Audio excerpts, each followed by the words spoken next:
Chapter 17, A New Interest in Life. The next afternoon, Anne, bending over her patchwork at the kitchen window, happened to glance out and beheld Diana down by the Dryad's bubble, beckoning mysteriously. In a trice, Anne was out of the house and flying down to the hollow, astonishment and hope struggling in her expressive eyes. But the hope faded when she saw Diana's dejected countenance. "Your mother hasn't relented?" she gasped. Diana shook her head mournfully. "No, and oh, Anne, she says I'm never to play with you again. I've cried, and I told her it wasn't your fault, but it wasn't any use. I had ever such a time coaxing her to let me come down and say goodbye to you. She said I was only to stay 10 minutes, and she's timing me by the clock." 10 minutes isn't very long to say an eternal farewell in," said Anne tearfully. "Oh, Diana, will you promise faithfully never to forget me? The friend of your youth, no matter what dearer friends may caress thee?" "Indeed I will," sobbed Diana. "I don't want to have. I couldn't love anybody as I love you." "Oh, Diana," cried Anne, clasping her hands, "do you love me?" "Why, of course I do. Didn't you know that?" "No." Anne drew a long breath. "I thought you liked me, of course, but I never hoped you loved me. Why, Diana, I didn't think anybody could love me. Nobody ever has loved me since I can remember. Oh, this is wonderful. It's a ray of light which will forever shine on the darkness of a path severed from thee, Diana. Oh, just say it once again." "I love you devotedly, Anne," said Diana staunchly, "and I always will, you may be sure of that." "And I will always love thee, Diana," said Anne, solemnly extending her hand. "In the years to come thy memory will shine like a star over my lonely life, as that last story we read together says. Diana, wilt thou give me a lock of thy jet-black tresses in parting to treasure forevermore?" "Have you got anything to cut it with?" queried Diana, wiping away the tears which Anne's affecting accents had caused to flow afresh, and returning to practicalities. "Yes, I've got my patchwork scissors in my apron pocket, fortunately," said Anne. She solemnly clipped one of Diana's curls. "Fare thee well, my beloved friend. Henceforth we must be as strangers, though living side by side, but my heart will ever be faithful to thee." Anne stood and watched Diana out of sight, mournfully waving her hand to the latter whenever she turned to look back. Then she returned to the house, not a little consoled for the time being by this romantic parting. "It is all over," she informed Marilla. "I shall never have another friend.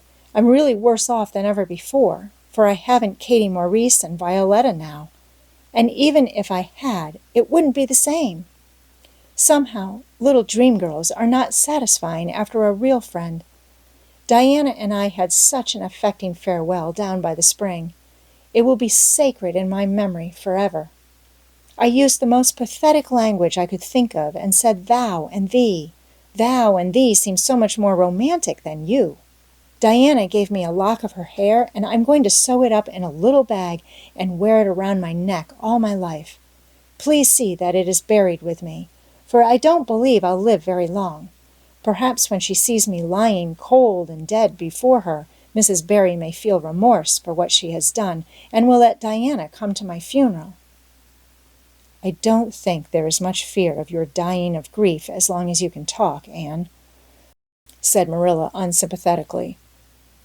The following Monday, Anne surprised Marilla by coming down from her room with her basket of books on her arm and hip and her lips primmed up into a line of determination.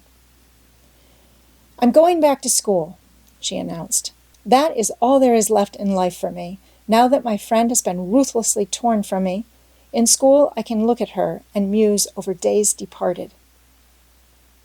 "You'd better muse over your lessons and sums," said Marilla, concealing her delight at this development of the situation. "If you're going back to school, I hope we'll hear no more of breaking slates over people's heads and such carryings on. Behave yourself and do just what your teacher tells you." "I'll try to be a model pupil," agreed Anne dolefully.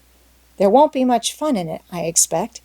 Mr. Phillips said Minnie Andrews was a model pupil, and there isn't a spark of imagination or life in her.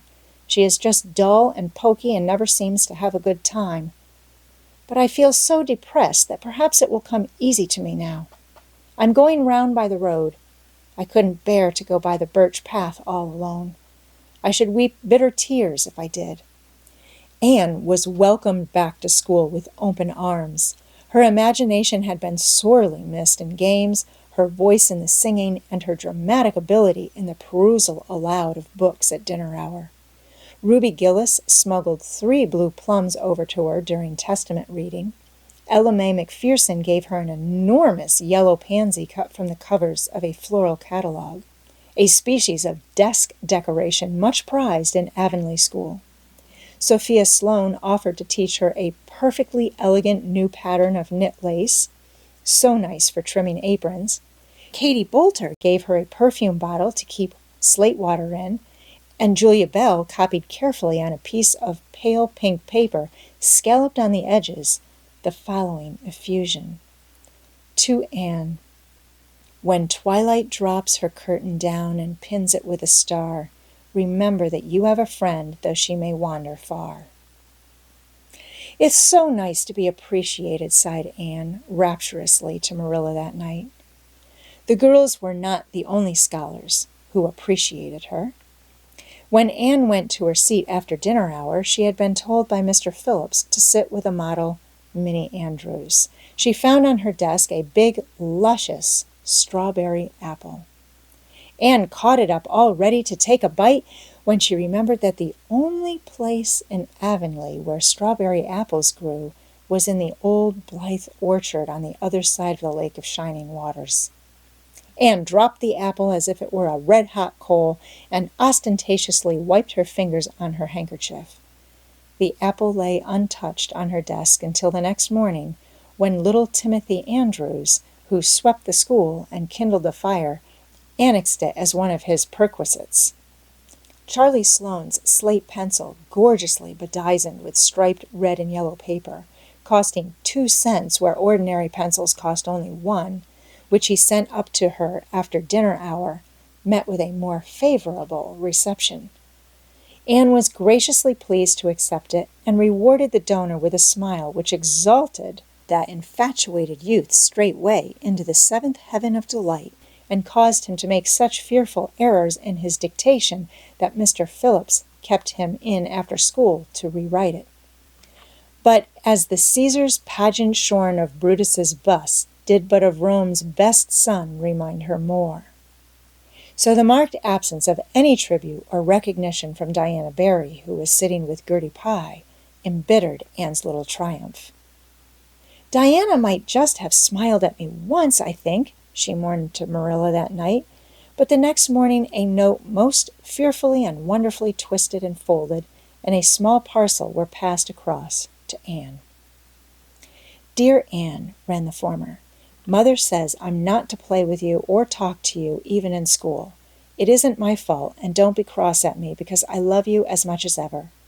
I miss you awfully to tell all my secrets to, and I don't like Gertie Pye one bit. I made you one of the new bookmarkers out of red tissue paper. They are awfully fashionable now, and only 3 girls in school know how to make them.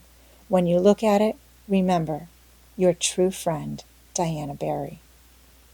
Anne read the note, kissed the bookmark, and dispatched a prompt reply back to the other side of the school. My own darling Diana, of course I am not cross at you because you have to obey your mother. Our spirits can commune. I shall keep your lovely present forever. Minnie Andrews is a very nice little girl, although she has no imagination. But after having been Diana's bosom friend, I cannot be Minnie's. Please excuse mistakes because my spelling isn't very good yet, although much improved. Yours until death us do part, Anne or Cordelia Shirley. P.S. I shall sleep with your letter under my pillow tonight. A or C.S. Marilla pessimistically expected more trouble since Anne had again begun to go to school, but none developed. Perhaps Anne caught something of the model spirit from Minnie Andrews. At least she got on very well with Mr. Phillips thenceforth. She flung herself into her studies, heart and soul, determined not to be outdone in any class by Gilbert Blythe. The rivalry between them was soon apparent. It was entirely good-natured on Gilbert's side, but it is much to be feared that the same thing cannot be said of Anne, who had certainly an unpraiseworthy tenacity for holding grudges. She was as intense in her hatreds as in her loves. She would not stoop to admit that she meant to rival Gilbert in schoolwork, because that would have been to acknowledge his existence, which Anne persistently ignored. But the rivalry was there, and honors fluctuated between them. Now Gilbert was head of the spelling class. Now Anne, with a toss of her long red braids, spelled him down. One morning Gilbert had all his sums done correctly and had his name written on the blackboard on the roll of honor. The next morning Anne, having wrestled wildly with decimals the entire evening before, would be first. One awful day they were ties, and their names were written up together. It was almost as bad as a take notice, and Anne's mortification was as evident as Gilbert's satisfaction. When the written examinations at the end of each month were held, the suspense was terrible. The first month, Gilbert came out 3 marks ahead. The second, Anne beat him by 5. But her triumph was marred by the fact that Gilbert congratulated her heartily before the whole school. It would have been ever so much sweeter to her if he had felt the sting of his defeat. Mr. Phillips might not be a very good teacher, but a pupil so inflexibly determined on learning as Anne was could hardly escape making progress under any kind of teacher. By the end of the term, Anne and Gilbert were both promoted into the 5th class and allowed to begin studying the elements of the branches by which Latin, geometry, French, and algebra were meant. In geometry, Anne met her Waterloo. "It's perfectly awful stuff, Marilla," she groaned. "I'm sure I'll never be able to make head or tail of it. There is no scope for imagination in it at all. Mr. Phillips says I'm the worst dunce he ever saw at it. And some of the others are so smart at it. It is extremely mortifying, Marilla. Even Diana gets along better than I do. But I don't mind being beaten by Diana. Even although we meet as strangers now, I still love her with an inextinguishable love. It makes me very sad at times to think about her. But really, Marilla, one can't stay sad very long in such an interesting world, can one?"